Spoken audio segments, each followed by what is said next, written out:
Hey, so you like going to the movies, right? I mean, who doesn't love paying for an expensive ticket and overpriced snacks to sit next to strangers on their phones that talk through the entire thing? Oh, and sitting in a cold room with a sticky floor is always a good time, don't get me wrong. But sadly, most people nowadays don't have the time or the money to go to more than a few movies a year. The Motion Picture Association of America, or MPAA, reported that last year each person went to see movies about an average of 6 times.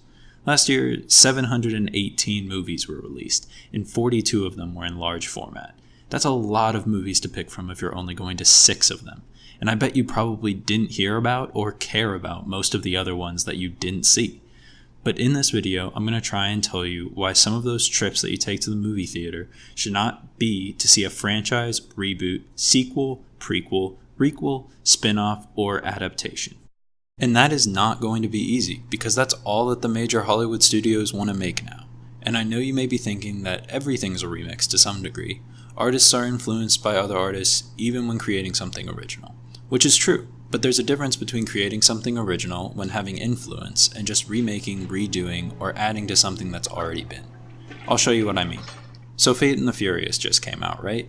That's the 8th movie in the Fast and Furious franchise. 8 movies came from what started as a Point Break ripoff with Cars, and that also didn't stop studios from remaking Point Break either.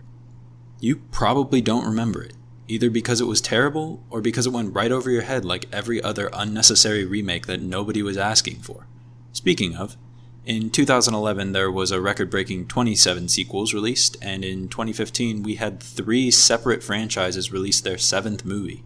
That's 7+ movies in a franchise. And these are big-budget blockbuster films too. Movie budgets are averaging at almost $100 million these days, and they were about half that less than 20 years ago. The last 2 Pirates of the Caribbean movies cost over $300 million each, and that's a franchise based off of a theme park ride. But who cares? I mean, I'm sure some of those are the movies that you're paying to see at the theater, and they're the movies that you want to see, so what's the problem? For example, I love Star Wars, and we just got The Force Awakens. That was the 7th installment.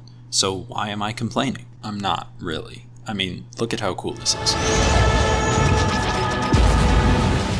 I love movies, especially Star Wars, and I want as many space battles as Disney and Lucasfilm want to crank out, but the amount of blockbusters that studios have been cranking out is where the problem is, or at least is starting to occur. Big blockbuster films have been a part of cinema since Steven Spielberg made Jaws back in 1975. I don't want them to go away, and they shouldn't. They're an essential part of the movie-going experience. But that's the key. They're a part.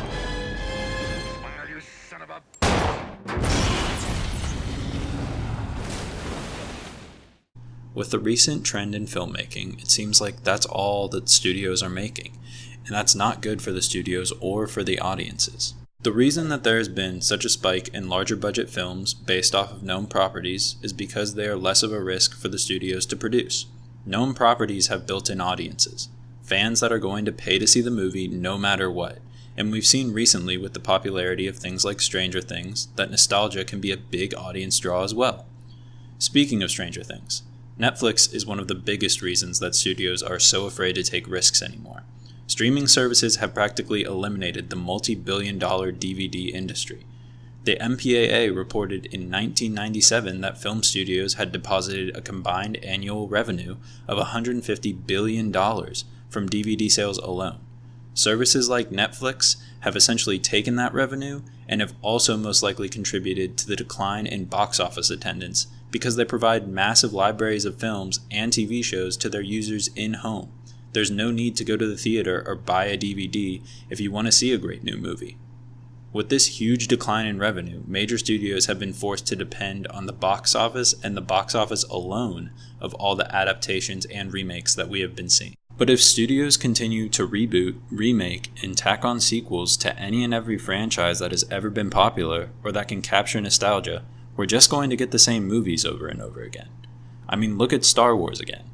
Even though Force Awakens is great, it's almost beat for beat the same story as the first Star Wars that George Lucas made in 1977. It's another Death Star. Yeah, it's just another Death Star. And acknowledging that in your movie doesn't change the fact that you just remade A New Hope with new characters.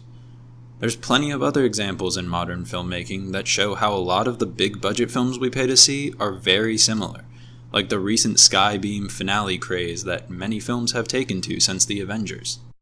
And these big budget movies are all that people are going to see, so it's all the studios continue to put out, and the cycle is going to continue and probably get worse every year unless something changes.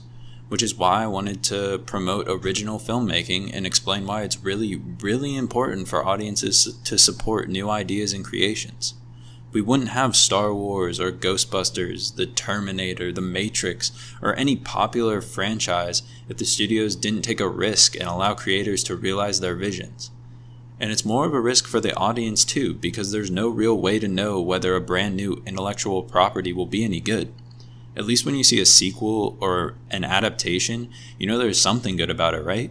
You can remember the book, the comic, the movie that came out before it that you enjoyed. But audiences do want something different. Look at Get Out, a great original film with an original screenplay by a first-time director.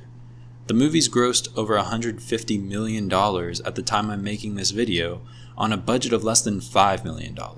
Proving that audiences value the quality of a movie more than the familiarity factor or the scale. Sadly, Get Out is a very rare occurrence. Most original films don't do well at the box office no matter how good they are. Look at director Shane Black's past two films. He directed Iron Man 3, which did great at the box office. Next, he made The Nice Guys, an original movie he wrote and directed with a great cast, great trailers, and a good budget behind it.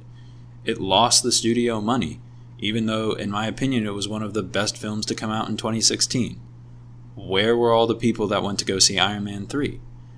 So now Black is back working on a reboot of The Predator. A great director is making another sequel to a worn-out franchise. If audiences don't make an effort to look for original and creative films that interest them and pay to see more of those movies, directors will not have enough incentive to create original films and studios won't have incentive to fund them. We could end up with 40 to 50 movies a year that we have no interest in seeing because they're just more of the same. So, my point is, please go see something original. It's more of an effort to find an independent or an original film you might want to see since they're not marketed as much. Most of the time, they don't have the budget, and spending money on a movie you don't know about is more of a risk to you, but you may be surprised. And if we don't start giving other films a chance, the movie industry is going to be in trouble. The trailer currently playing is for Edgar Wright's new movie Baby Driver. It comes out this summer and is his first solely written and directed film. If you're looking to get into seeing more original film, I would highly recommend it. And for more recommendations or to just keep up with the latest in original and independent movie news, please follow @MovieAwareness on Twitter. And thanks for watching.